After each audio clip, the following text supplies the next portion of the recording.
Hello dear students and a very good morning. I am Bhavna Sharma, welcomes you in Shri Physics and Biology classes, and I am again here with the new topic of 12th Bio series. The chapter is reproduction in flowering plants. Okay, so let's start with the female part of the flower, that is gynoecium.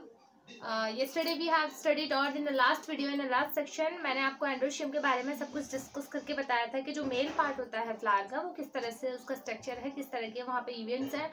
अब हम पढ़ते हैं gynoecium के बारे में. यहाँ पर क्या इवेंट्स हैं, क्या स्ट्रक्चर है, वो मैं आपको एक्सप्लेन करती हूँ. ठीक, तो ये जो सीक्वेंस है इसमें पिस्टल के बाद मेगास्पोरेंजियम बनता है, that is called the ovule also. उसके बाद एम्ब्रियो सैक का डेवलपमेंट होता है. तो जो गायनोशियम है that is the female part of the flower, इसमें सिंगल पिस्टल अगर पाया जाता है तो उसको हम मोनोकार्पलरी कहते हैं. जिसमें एक से ज्यादा पाए जाते हैं, मोर देन वन पाए जाते हैं, देन हम उसको कहते हैं मल्टीकार्पलरी.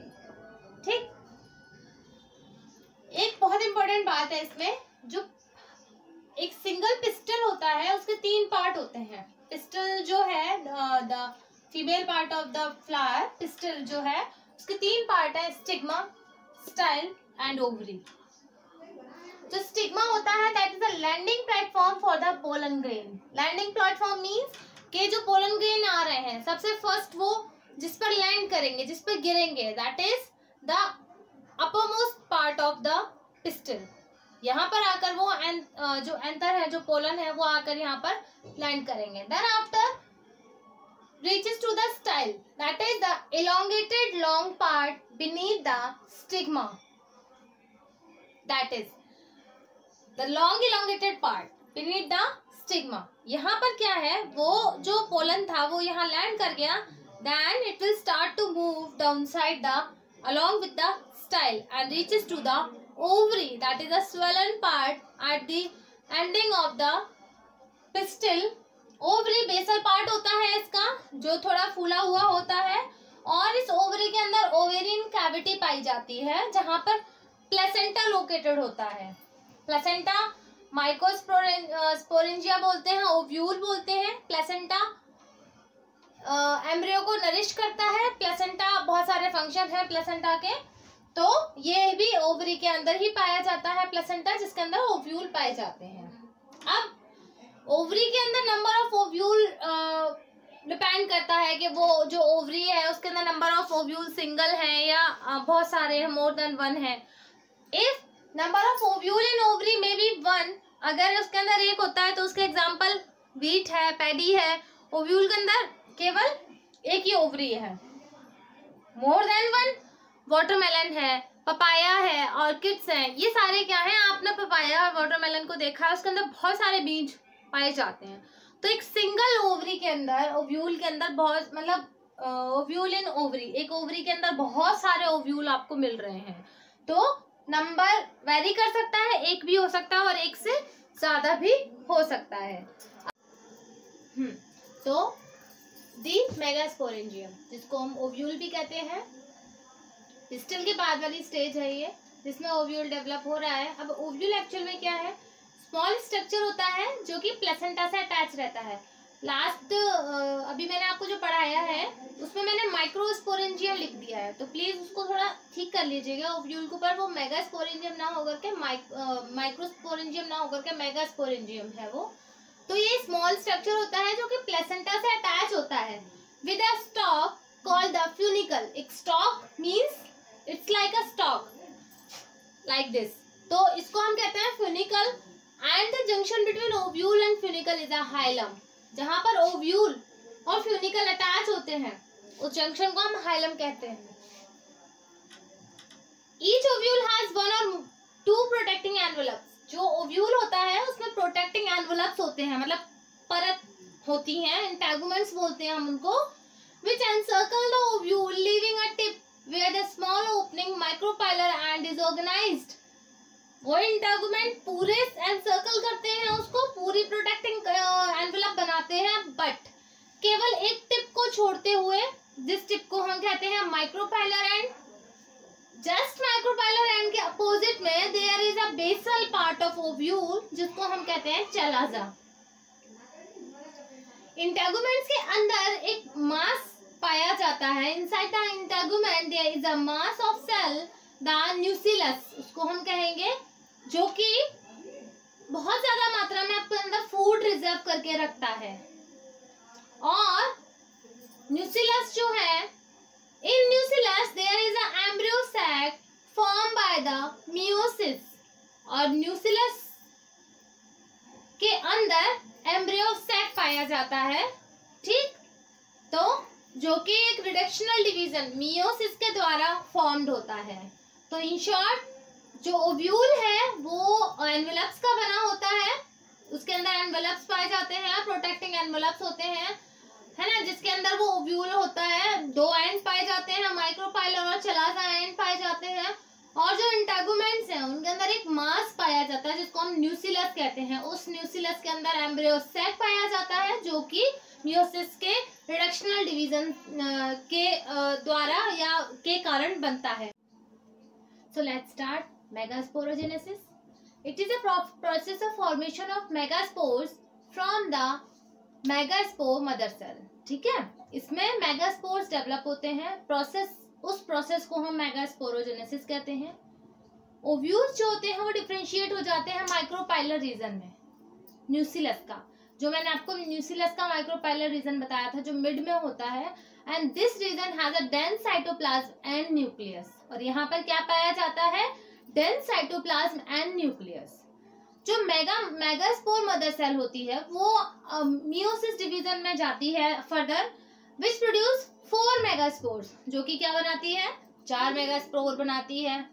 उसके बाद क्या होता है कि इनमें से एक तो फंक्शनल रह जाता है, बाकी के 3 जो होते हैं वो डीजनरेटिव होता है, और ऐसा मेजोरिटी ऑफ फ्लावरिंग प्लांट्स में होता है। मींस के 80 to 85% of flowering plants show this type of process, show this type of case के जिसमें एक फंक्शनल रहता है, बाकी के 3 जो होते हैं वो डीजनरेटिव हो जाते हैं, और जो फंक्शनल रहता है वो डेवलप होता है एम्ब्रियो सैक में। एम्ब्रियो सैक फर्दर डेवलपमेंट करके जो बाकी के जो प्रोसेसेस होते हैं वो प्रोसीड करती है। This was a megasporogenesis process था, छोटा सा, आपको केवल ये समझना है कि मेगास्पोर मदर सेल जो होती है वो डेवलप हो जाती है, डिफरेंशिएट हो जाती है माइक्रोपाइलर रीजन में, देन उनके अंदर साइटोप्लाज्म और न्यूक्लियस हो जाता है, then it goes to the meiotic division and which produce the 4 megaspores. In majority of the flowering plants, only 1 is functional, that develop into embryo sac, and 3 become degenerative. Now come to the next topic, that is pollination. We all know about the pollination from the previous class, or we can say the lower classes.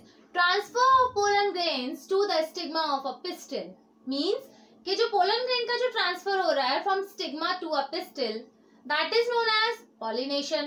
There are in NCERT or in our 12th standard, mainly 3 types of pollinations are there. First is autogamy, that is within the same flower. What happens here? The pollen grains to the stigma of a pistil move in a same flower. इसके अंदर flower change नहीं होता, same flower के अंदर ये pollination होता है. Next पढ़ते हैं हम Chasmogamous. Sorry, flowers which are similar to the flowers of other species with exposed anthers and stigma. Flowers जो होते हैं वो दूसरी स्पीसीज के सेम फ्लावर्स के साथ में जो पॉलिनेशन करते हैं, दैट इज कैस्मोगेमस. नेक्स्ट आता है गाइटोनोगेमस.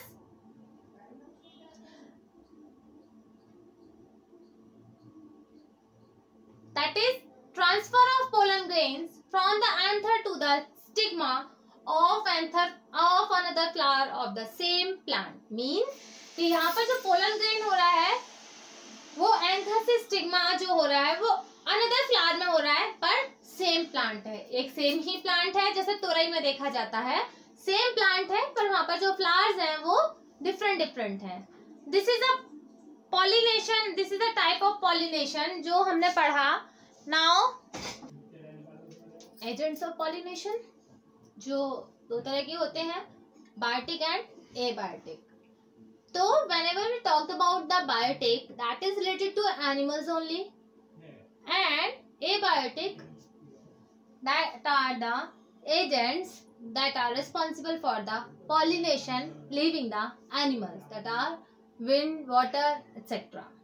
So firstly, let us discuss about the abiotic components of the pollination or abiotic agents of the pollination. Firstly, we'll talk about the wind. It is a very important agent which is helpful in the pollination. For the wind pollination, pollen grains should be light and sticky so that they can transported by the wind easily, and they have exposed stamens that are easily dispersed into the wind current and move easily.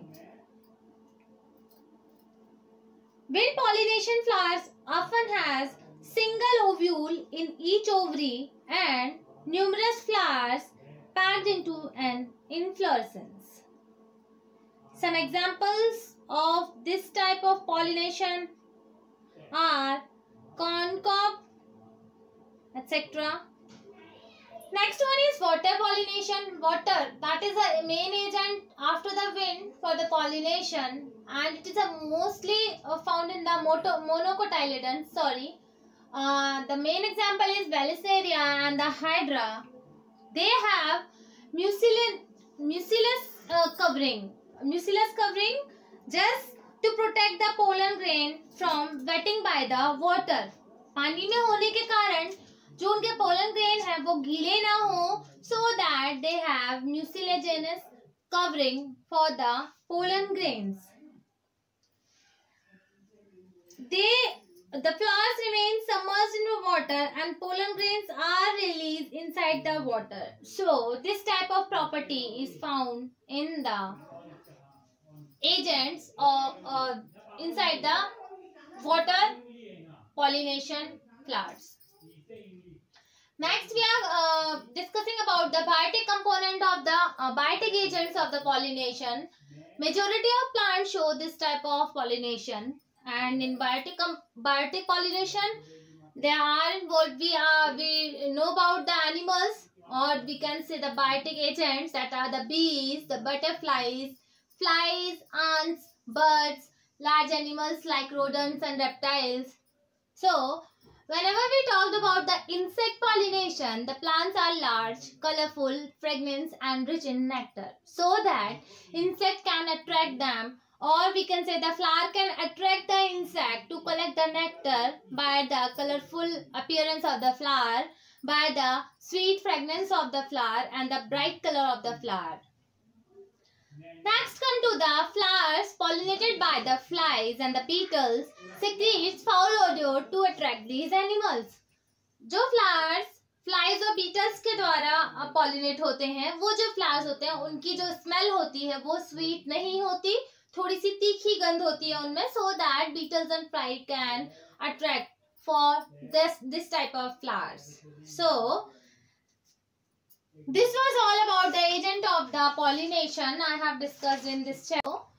This was the pre-fertilization events. Now the next topic will be double fertilization, that we will discuss in the next section of this video,